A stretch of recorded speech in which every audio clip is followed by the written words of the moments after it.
Bonjour à tout le monde. Nous avons fait les oscillations électriques forcées en régime sinusoïdal. Aujourd'hui, nous allons étudier la puissance moyenne et facteurs de puissance. On se propose d'étudier le bilan énergétique des oscillations forcées d'un circuit RLC en régime sinusoïdal. Alors, la situation est la suivante. D هي dipole ينجم يكون une inductance, ينجم يكون une capacité, ينجم يكون une capacité ou bien une résistance ou bien l'association de deux ou bien de trois. Là, vous voyez ce dipole. Il se trouve entre deux points A et B où s'applique une tension U. Donc là, j'ai un courant I en tension récepteur donc dans le dipole.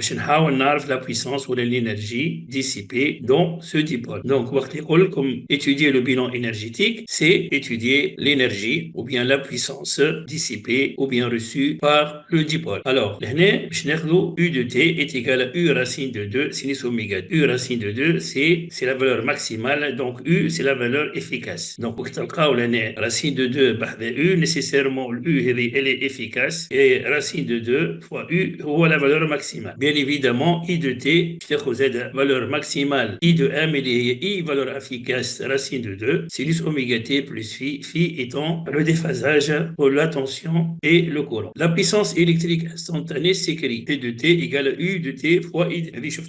Fait deuxième. Donc, la puissance instantanée au U fois I de T. Si je remplace U de T par U racine de 2 sinus oméga T et I par I racine de 2 sinus oméga T plus phi, on aura donc l'expression finale de P de T. P de T, c'est la puissance instantanée.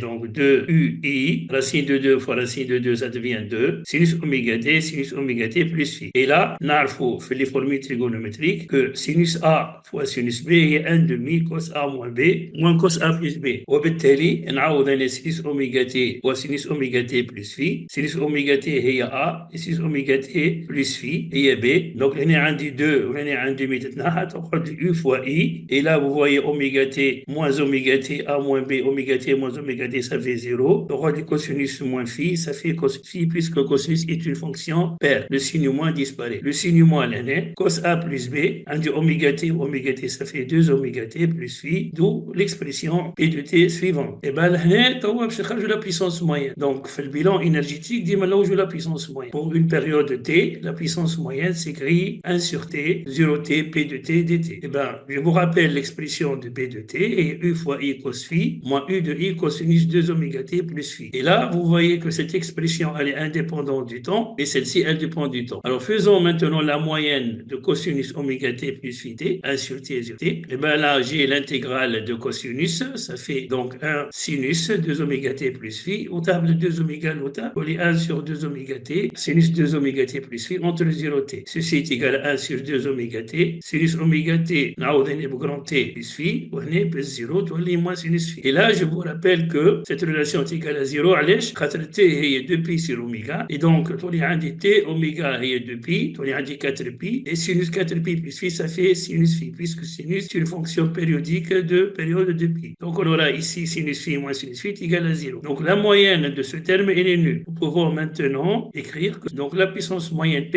est égale à U fois I cosinus phi. Il est à noter que le cosinus phi auquel la puissance moyenne est proportionnelle s'appelle facteur de puissance. هنا ساعات في الباك لماذا يدخل بعضهم وقت يقول له l'examinateur ولا الأستاذ في l'examen يقول له définir le facteur de puissance. Et ben il suffit de glisser et de basculer cette formule. Donc cosinus phi هو le facteur de puissance. Sachant que phi, je vous rappelle que c'est le déphasage entre le courant et la tension. Je vous rappelle que cosinus phi, شفناها في les vidéos سابقين R sur Z, fait la représentation de Fresnel. Et donc, R, elle est positive, Z, elle est positif. Donc, ce facteur, il est toujours positif. Et si on évaluait la puissance P en fonction de la résistance R et du courant, on a la puissance P et U fois I, on a cosinus phi par R sur Z. On a U par Z fois I. Donc, on a Z fois I sur R. Donc, on a Z fois I, R sur Z, ça devient donc R fois I au carré. La puissance moyenne P est R fois I au carré. Alors, donc on passe maintenant à la résonance de puissance. Alors, la puissance moyenne P égale R fois I au carré d'un circuit RLC série est proportionnelle au carré de l'intensité